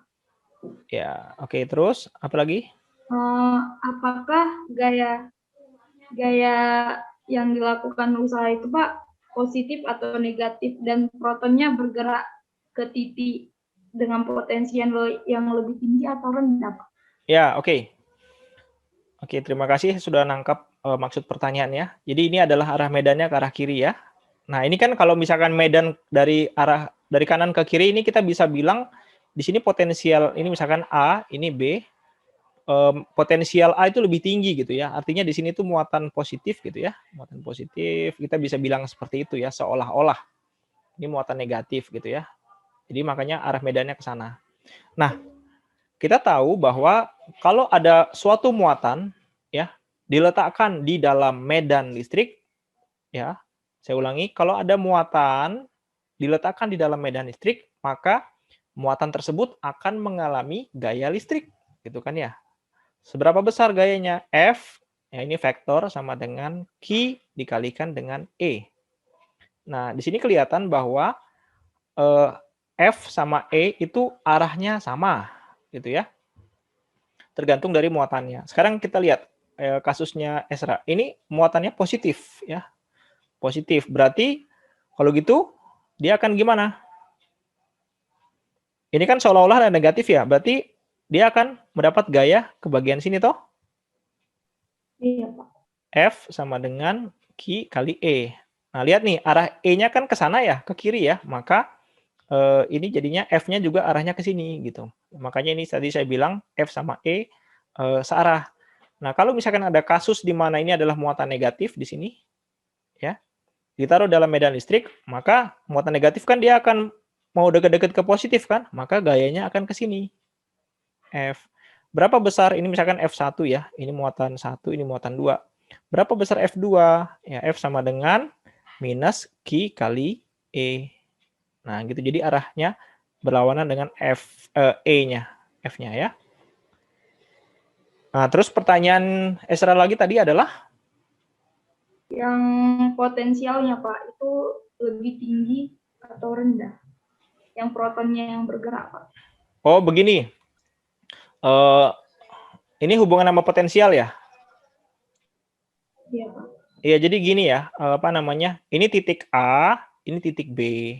Nah, jadi kalau misalkan begini, kita ingin tahu, Pak, berapa sih potensial antara A dan B, VAB? Nah, gitu ya. Berapa potensialnya? Nah, mungkin kamu sudah nonton videonya ya. Jadi, untuk mengetahui bagaimana menghitung potensial A dan B, caranya gimana? Caranya adalah kita membawa suatu muatan uji. Gitu. Jadi, saya ambil contoh begini ya. Tadi kan misalkan sekarang muatannya saya taruh di sini. Ya. Taruh sini. Nah, ini kan secara alami dia akan ketarik gitu kan ke sini. Gitu kan ya? Dia akan bergerak ke kiri. Nah, sekarang pertanyaannya berapa sih potensialnya? Nah, caranya gimana? Caranya saya bawa muatan ini ya. Saya dorong ke sana gitu dengan gaya F. Nah, berapa besar usaha atau energi yang dikeluarkan itu adalah potensial antara A sama B. Gitu. Makanya VAB sama dengan apa namanya? Ingat nggak? VAB sama dengan minus integral E dot ds gitu. Dari B ke A gitu. Kenapa tandanya negatif? Karena kita melawan potensialnya gitu, arah medannya kita lawan. Begitu Esra? Bisa dipahami? Baik Pak, terima kasih. Saya kasih contoh yang lain ya, biar enak tuh kayak gravitasi ya. Ini misalkan permukaan tanah ya. Nah, kemudian ini ada gedung ya. Ini lantai 1, ini lantai 2 gitu ya. Ini lantai 3, ini lantai 4. Nah, gitu. Sekarang pertanyaannya gini, mana sih potensial yang lebih tinggi? Potensial 1, 2, 3, atau 4? Nah, karena kita sudah paham tentang konsep potensial, pasti potensial tinggi yang 4 dong, kan begitu ya? Nah, gimana sih cara tahu potensial gitu? Potensial listrik? Nah, caranya gimana? Caranya ya kalau misalkan ini terkait gravitasi ya, ya udahlah, gini aja caranya. Kita suruh satu orang, ya. Kalau misalkan ini ada orang, gitu ya. Kita tahu ya bahwa kalau misalkan gravitasi kan medannya arahnya ke bawah ya. Itu ya Esra ya. Jadi kalau ada orang, dia lompat dari lantai 4, nah, kalian jangan mengikuti. Ada orang jatuh dari lantai 4, jatuh ke bawah, jedek. Kita bisa tahu nggak berapa energi yang dikeluarkan sama dia? Halo? Masih kedengaran ini suara saya? Masih Pak. Ya. Saya ulangi ya. Ada orang dari lantai 4 terjun ke lantai 1 gitu. Sampai bawah kita tanyain, kamu capek nggak? Kayaknya enggak. Enggak kan? Enggak capek gitu loh. Enggak ada energi yang dia keluarkan. Nah, sementara saya ingin bertanya, sebenarnya berapa sih energi potensial ya, atau potensial yang tersimpan di sini tuh berapa? Kalau kita suruh orang terjun, nggak enak, nggak bisa gitu loh. Sama dengan ini tadi. Ini ada proton taruh di sini gitu loh. Ini kemudian ini adalah si medan listriknya arahnya ke bawah gitu. Jadi kalau apa namanya saya ingin tahu berapa sih potensial antara A sama B, kita lepasin proton, kemudian protonnya bergerak sendiri, otomatis sampai sini, terus sini kita tanya, proton berapa? Kamu capek nggak? Gitu. Enggak, gitu kan ya. Nah, terus gimana caranya? Caranya ya kita suruh orangnya dari bawah, dia jalan ke atas. Jalan ke atas. Naik lantai 1, naik lantai 2, lantai 3, sampai 4. Sampai lantai 4 kan dia akan capek nih. Keringetan. Nah, baru kita tanya, berapa sih energi yang kamu keluarin? Dia bisa jawab. Gitu analoginya. Jadi sama juga. Jadi gimana caranya kita tahu potensial dari B ke A? Nah, kita suruh proton, tapi protonnya nggak bisa gerak sendiri ya. Kalau manusia bisa gerak sendiri. Kalau proton nggak bisa kita suruh gerak. Gimana caranya? Kita dorong protonnya, F, gitu kan, dengan gaya F. Kita dorong protonnya melawan medan ini. Nah, kemudian nanti kan kita dorong. Nah, kita dorong, sambil dorong kan kita ngeluarin energi, capek gitu kan sampai di sini. Nah, kemudian kita ukur berapa sih energi yang dikeluarkan. Itulah si potensialnya gitu. Berarti potensial berlaku untuk melawan arah ya, Pak?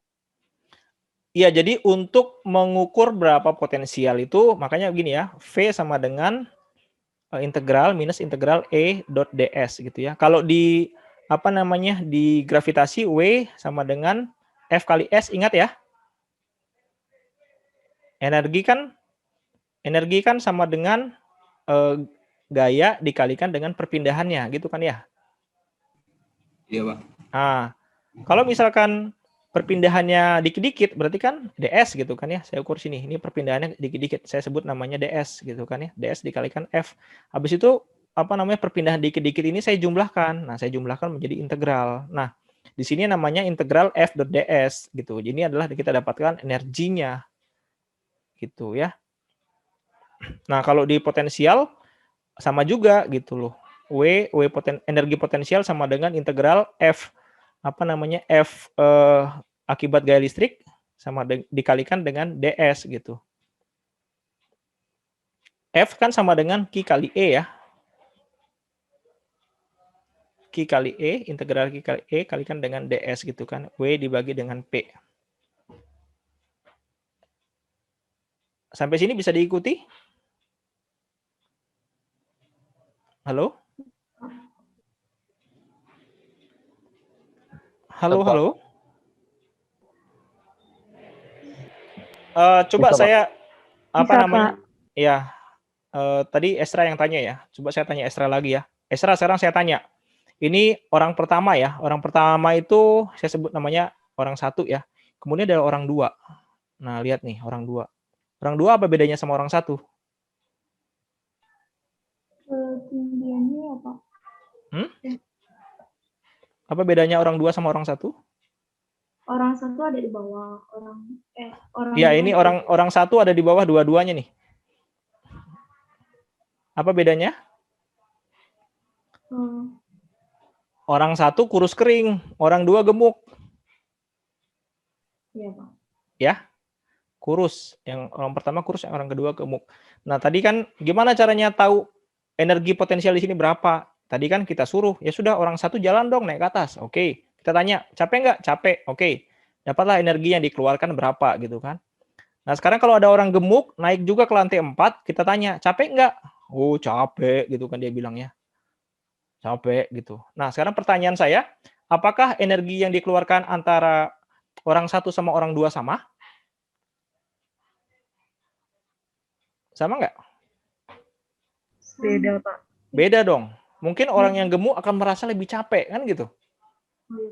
Ya, jadi kalau gitu laporannya beda gitu loh. Padahal keduanya sama-sama merasakan pindah dari lantai 1 ke lantai 4. Nah, kalau gitu harusnya kan laporan berapa energi yang dikeluarkan itu berapa potensialnya itu harusnya tidak bergantung dari muatan uji ataupun orang yang kita suruh gitu kan. Nah, gimana caranya biar kita bisa tahu potensial kan mau orang gemuk, mau orang kurus yang namanya potensial dari lantai 1 ke lantai 4 itu ya namanya misalnya saya sebut sebagai VP gitu. Mau orang gemuk atau orang kurus ya namanya VP aja gitu, nggak peduli siapa yang pergi. Nah, kita lihat ini. Energi tadi ya sama dengan F kalikan dengan W sama dengan F kali S gitu ya. Kalau saya buat dalam bentuk integral, energi yang dikeluarkan dari lantai 1 ke lantai 4, ya ini titik P di sini ya, saya sebutnya titik P, adalah integral F dot ds.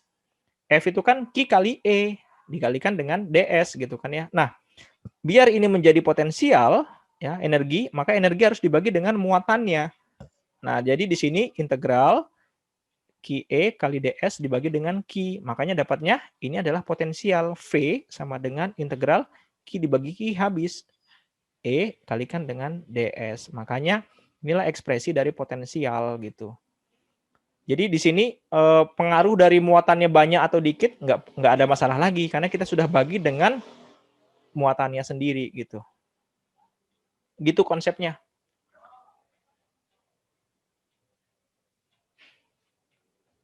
Bisa dipahami?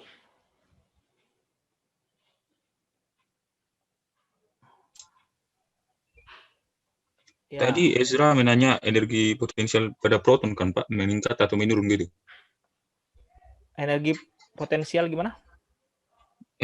Pertanyaan si Ezra tadi Pak, Kenapa? yang terakhir. Gimana? Sorry, saya lupa. Kurang jelas Pak tadi pertanyaannya. Oh, Esra bisa diulangi. Yang tadi pertanyaanku yang kedua itu apakah yang protonnya bergerak ke titik dengan potensial yang lebih tinggi atau yang lebih rendah? Oh, sudah saya jawab ya? Bukan itu. Yang meningkat atau menurun gitu kan tadi. Yang apanya energi potensial dari proton itu apakah meningkat atau menurun? Oh, begini ya. Energi potensial itu tidak dimiliki oleh proton ya, enggak. Jadi potensial itu dimiliki oleh ini apa namanya? Medannya, medan di sekitarnya gitu. Sama kayak bumi. Iya. Jadi ini permukaan bumi, potensial di sini berapa? Nah, kita bisa tahu potensial di titik 1 berapa, potensial di titik 2 berapa, potensial di titik 3 berapa gitu. Mau ada muatan di sini itu enggak lagi menjadi masalah gitu.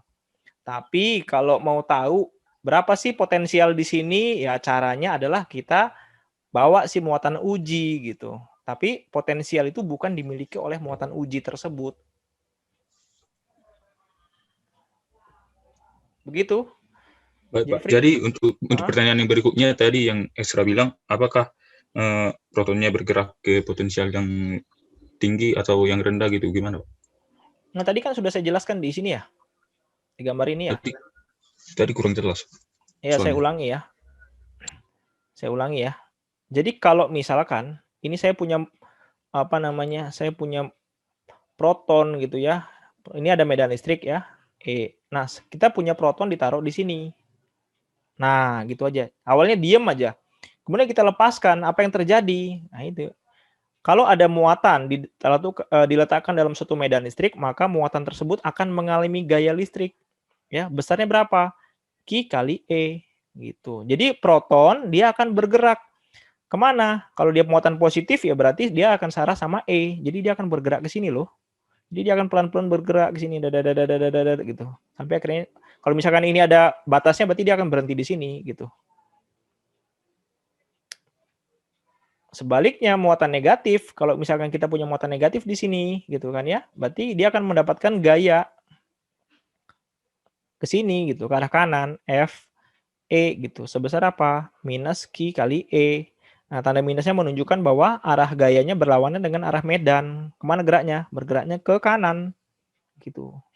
Kalau misalkan ini ada batasnya, dia nanti akan nempel di sini.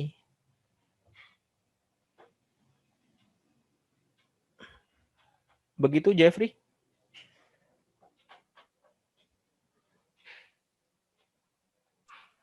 Halo? Kedengeran suara saya? Kedengaran. Ya, sudah cukup jelas ya? Dengar, Pak.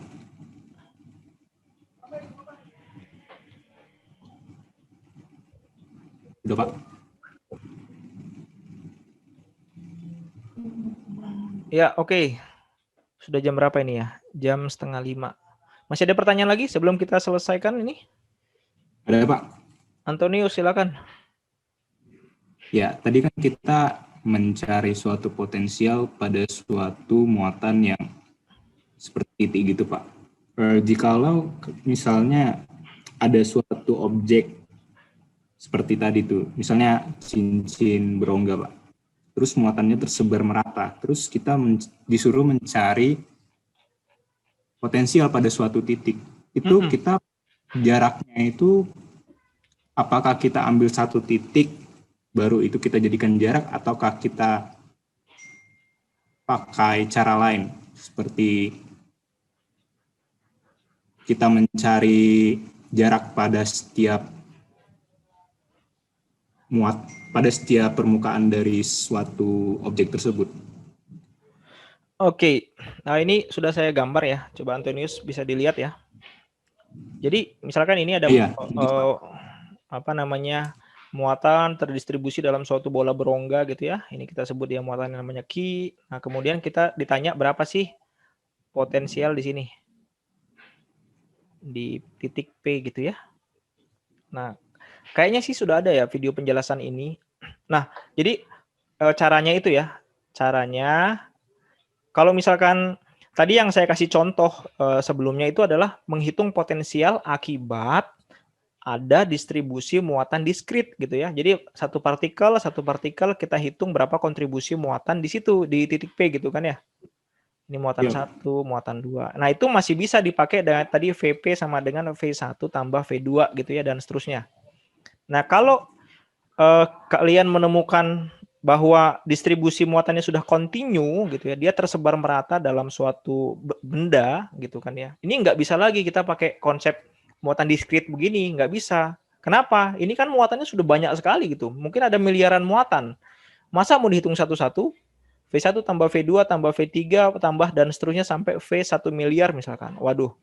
Sampai kuliah ini selesai belum selesai ngitung gitu kan. Nah, sehingga apa yang harus dilakukan? Nah, caranya adalah karena kalian sudah belajar mengenai hukum Gauss, jadi yang dilakukan pertama kalian hitung dulu medan di sini berapa. Jadi satu hitung medan listrik ya. Medan listrik E di titik P ya. Bisa dengan hukum Gauss. Oke, dapat E sama dengan bla bla bla bla gitu. Oke ya. Nah, kalau sudah dapat medan listrik, kita bisa hitung potensial V dari medan listrik. Gitu. Jadi ada hubungan antara V dengan E. Gimana caranya? V sama dengan minus del dot E gitu. Kita bisa pakai ini. Persamaan ini. Gitu Antonius. Jadi ini sudah diketahui. Diketahui, kasih operator del ya, ini operator del. Operator del. Nah, jadi kita operator del minus operator del dot E, nanti kita dapatkan berapa V-nya. Del di situ sebagai apa, Pak? Rasanya di videonya sudah ada deh. Kamu sudah lihat belum ya? Mungkin ada terlewat, Pak. Kalau apa namanya? Belum, nanti saya akan buatkan satu contoh ya. Tolong nanti diingatkan ya, biar saya nggak lupa. Nanti saya akan buatkan penjelasan mengenai bagaimana memanfaatkan persamaan ini ya. Jadi kalau kita mau cari V, kalau sudah tahu E itu lebih gampang lagi dengan menggunakan operator del. Nah, operator del itu begini. Del sama dengan do X tambah do XI gitu ya, tambah do YJ tambah do ZK gitu. Ini kan do X itu ya, itu tahu nggak ini apa nih? Ini turunan ya. Turunan terhadap X, turunan terhadap Y, turunan terhadap Z. Gitu. Ini ada chat dari Tantri, katanya sudah ada di video ya. Nanti saya boleh saya buatkan satu contoh soal untuk yang ini ya. Biar lebih jelas lagi. Begitu Antonius? Baik Pak, ditunggu videonya Pak. Makasih Pak. Ya, kalau nggak video nanti saya buat catatannya aja ya. Ya, nggak apa-apa. Ya. Oke, jadi intinya itu ya. Kita bisa cari. Jadi kalau dibuatkan map-nya ya, map belajar kita. Jadi pertama kita tuh belajar tentang adanya muatan, gitu kan ya. Oh, ternyata muatan itu saling interaksi. Ya kan ya? Ada interaksi muatan. Nah, interaksi muatan ini bisa dihitung dengan kakek hukum Coulomb. Gitu kan ya? Nah, kemudian kenapa bisa ada interaksi muatan? Karena ada yang namanya medan listrik gitu. Jadi, misalkan begini ya. Ini ada muatan 1 gitu, Q1. Ini ada muatan minus Q2. Nah, sekarang kalau ditanya, loh, kenapa ya Q1 dia ketarik ke 2 gitu, F pada 1 oleh 2 gitu ya. F12. Kenapa bisa ada gaya tarik ya? Atau kenapa Q1 mengalami gaya tarik ke Q2 ya? Karena ya jawabannya kalau sudah belajar medan listrik ya karena muatan Q2 itu berada di dalam medan listriknya Q2 gitu loh. Kalau nggak ada medan listrik, dia nggak mungkin ketarik, gitu. Ya, F sama dengan Q kali dengan E. Ya, jadi kita sudah belajar muatan, adanya interaksi. Kenapa bisa ada interaksi muatan? Kenapa bisa saling tarik-menarik atau tolak-menolak? Karena jawabannya ada medan listrik. Nah, kemudian kita ingin mengkuantisasi energi di dalam medan listrik tersebut. Jadi pada jarak tertentu kita bisa tahu ya berapa sih potensialnya. Nah, itu makanya muncul kemudian potensial. Gitu ya. Nanti setelah potensial pemahaman tentang potensial ini dimanfaatkan lagi dalam teknologi modern dalam membuat yang namanya kapasitor. Saya bisa jamin kalau tidak ditemukan kapasitor, itu kita tidak mungkin ada alat elektronik atau device elektronik, mau TV, radio, komputer, HP, dan lain-lain. Tidak mungkin bisa ada, karena kapasitor ini memegang peranan penting sekali. Gitu. Ya, seperti itu map belajar kita. Oke, ada lagi pertanyaan atau cukup? Kalau silakan balas di kolom chatnya. Masih mau lanjut atau cukup? Kalau sudah cukup, silakan dipersiapkan ya. Minggu depan kita akan kuis. Kuisnya pilihan ganda melalui e-course, tapi kalian tetap mengerjakan langkah-langkahnya ya di kertas, nanti difoto, kemudian diupload ya, biar saya bisa cek-cek juga. Oke, kalau gitu terima kasih atas perhatiannya. Terima kasih semuanya. Selamat sore. Sampai ketemu lagi.